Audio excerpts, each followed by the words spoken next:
Want to break into IT, but everyone keeps telling you that you need a 4-year degree, years of experience, and a stack of expensive certifications? That is not true. There is one role that hires more people with zero IT experience than any other, and in 2026, it is still the single best way to get your foot in the door. Hi, I'm Christoph. I changed careers into IT back in 1998 and worked my way from Helpdesk to IT director over the next 27 years. Today, I'm going to show you exactly how to become a Helpdesk technician in 2026, step by step, even if you're starting completely from scratch. So let's get something straight right away. A Helpdesk technician is the person a company calls when their computer won't turn on, when they're locked out of their account, or when an application keeps throwing errors. You are tier 1. You are the front line. And it is still the #1 way that people with zero experience break into IT. Now, before we get into the steps, one quick thing. If you're serious about breaking into IT this year, I built a free community for you called the IT Career Guide Inner Circle. Inside, you get 2 complete courses right now, Master the IT Interview and Job Offer Negotiations, both built on my proven modular method. And I add a brand new course every single month. It is free access right now, and here is the important part. If you join while it's free, every course I add stays free for you forever. The link is in the description. Okay, let's get into it. Here's the question I keep getting in the comments, so let's deal with it head on. Is Helpdesk even worth it anymore with AI and automation? Here is the honest answer. The Bureau of Labor Statistics actually projects that computer support roles will shrink slightly, about 3% over the next decade.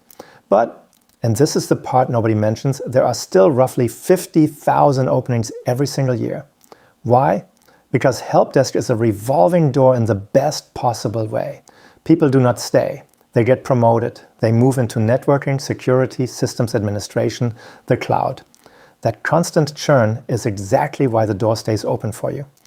This humble role launched my entire career, and by the end of this video, you'll know precisely how to land it. And before anyone asks about the money, let's be real about it.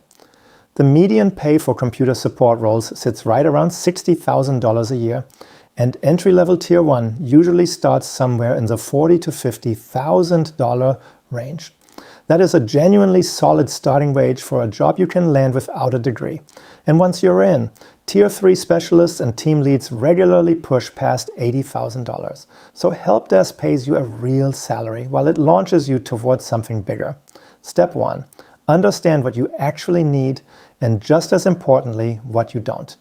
You do not need a computer science degree. You do not need a 4-year degree at all. Helpdesk is one of the last truly skills-first roles in tech, which means employers care far more about what you can do than what is printed on a diploma. What you do need is 3 things: a foundational certification, some hands-on familiarity with computers, and the ability to talk to a frustrated human being without making things worse. That is it. If you have those 3, you are genuinely hireable. And we're going to build all 3 over the next few minutes. Step 2. Earn the one certification that opens the most doors. If you only get a single credential, make it the CompTIA A+. I covered this in detail in my last video, but here is the short version. A plus shows up in more entry-level IT job postings than any other certification on the market. It proves you understand hardware, operating systems, basic networking, and troubleshooting. Recruiters scan for it. A 2023 CompTIA survey found that 91% of hiring managers give preference to candidates who hold a relevant certification. 91%. If you want a faster, cheaper starting point, the Google IT Support Certificate is also widely recognized. And Google reports that 75% of people who finish it see a positive career outcome within 6 months. My honest recommendation? Start with the Google certificate. If you're brand new and on a budget, then go earn your A+. Together, those 2 make your resume very hard to ignore. Step 3. Get your hands dirty before anyone pays you to. A certification proves you can pass a test. What gets you hired is being able to say, here is a problem I actually solved. So build a little practice environment at home. You don't need expensive gear. Take an old laptop and install Windows fresh. Break it on purpose and fix it. Set up a free Microsoft 365 developer account and practice creating users, resetting passwords, and managing accounts in something close to a real environment. Learn the basics of Active Directory because that one skill alone shows up in a huge number of Helpdesk job descriptions, and get comfortable with a ticketing system. Many, like Jira or Zendesk, have free tiers you can sign up for in minutes. Every one of these gives you a concrete story to tell in your interview, and stories beat buzzwords every time. Hey, if you're enjoying this video so far, please hit the like button and subscribe to my channel. It really helps me out with YouTube and allows you to stay up to date on new video releases. Thank you. And now back to the video. Step 4, and this is the one most people completely ignore. Master the soft skills. Here is a secret that took me years to fully appreciate. At Tier 1, your technical skills get you in the room, but your people skills are what actually get you hired and promoted. Think about it. When someone calls the help desk, they are already frustrated. Something is broken, they're behind on their work, and you are the person who has to fix it and keep them calm. The technician who can say, "I completely understand how frustrating this is, let's get it sorted together," beats the genius who makes the user feel stupid every single time. Patience, clear communication, and genuine empathy are not soft skills. They are the hardest skills to fake and the easiest to get hired on. In fact, plenty of employers will hire someone from a customer service or retail background who shows technical curiosity over someone with more certs but zero people skills. Step 5. Build a resume that survives the filter and apply in the right places. Most resumes get screened by software before a human ever sees them, so your resume needs to mirror the language in the job posting. If the listing says troubleshooting, Active Directory, and customer support, those exact phrases need to appear on your resume, assuming you can honestly back them up. List your A+ or your Google certificate near the top. Turn your home lab projects into a small experience section, even if it was all self-taught. Then apply where the entry-level roles actually live. Look for titles like Helpdesk Technician, IT Support Specialist, Desktop Support, and Service Desk Analyst. And do not overlook managed service providers, often called MSPs. They hire entry-level techs constantly. The pace is fast, and you will learn more in 1 year at an MSP than in 3 years somewhere quiet. It is genuinely one of the best first jobs in all of IT Step 6. Prepare to actually win the interview, because this is where most qualified people fall apart. And this is exactly why I want to point you back to that free community one more time. Inside the IT Career Guide in a Circle, my course Master the IT Interview, the modular method, walks you through this entire process, the exact questions Helpdesk interviewers ask, how to answer them, and how to talk about those home lab projects with real confidence. It is free right now, and if you join while it's free, it stays free for you forever, along with every new course I add each month. The link is in the description. Now let me give you the core of it right here. When you interview for Helpdesk, expect 2 kinds of questions. Technical ones, like walk me through what you do if a user cannot connect to the Wi-Fi. And behavioral ones, like tell me about a time you dealt with a difficult person.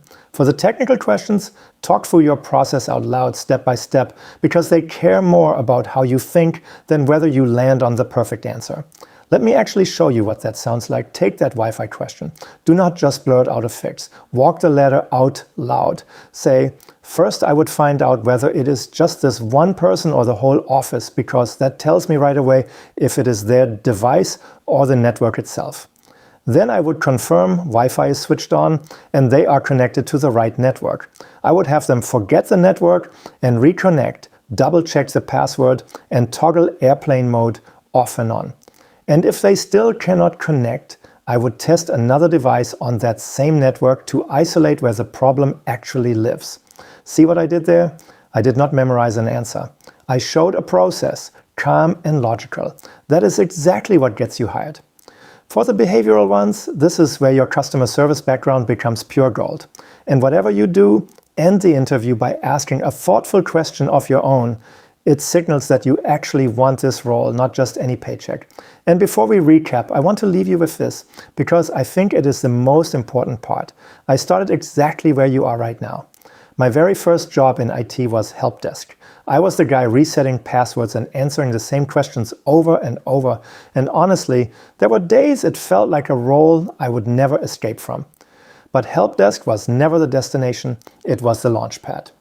From that seat, I moved into systems administration, then engineering, then leadership, and eventually I was running entire IT departments as a director. That whole 27-year journey started with me picking up a phone and helping one frustrated person at a time. So if you're sitting there feeling like Helpdesk is beneath you or too small to matter, please hear me. It is the single most powerful first move you can make in this industry. So let's bring it all together. Step 1. Understand that you do not need a degree, you need skills. Step 2. Earn the CompTIA A+ or start with the Google IT Support Certificate if you're brand new. Step 3. Build a home lab so you have real problems you have actually solved. Step 4. Sharpen your customer service skills because at Tier 1, people skills are what get you hired. Step 5. Tailor your resume to the job posting and apply to Helpdesk desktop support and MSP roles. And step 6, prepare for the interview by talking through your thinking and leaning on your people skills. Do those 6 things and you are not hoping to get into IT anymore. You have a plan. The Helpdesk door is open about 50,000 times a year and now you know exactly how to walk through it. I hope this video helped you. If you liked the video, please hit that like button and also subscribe to my channel. And don't forget to turn on notifications so you don't miss any future videos. Thank you for watching and I'll see you in the next video. Cheers.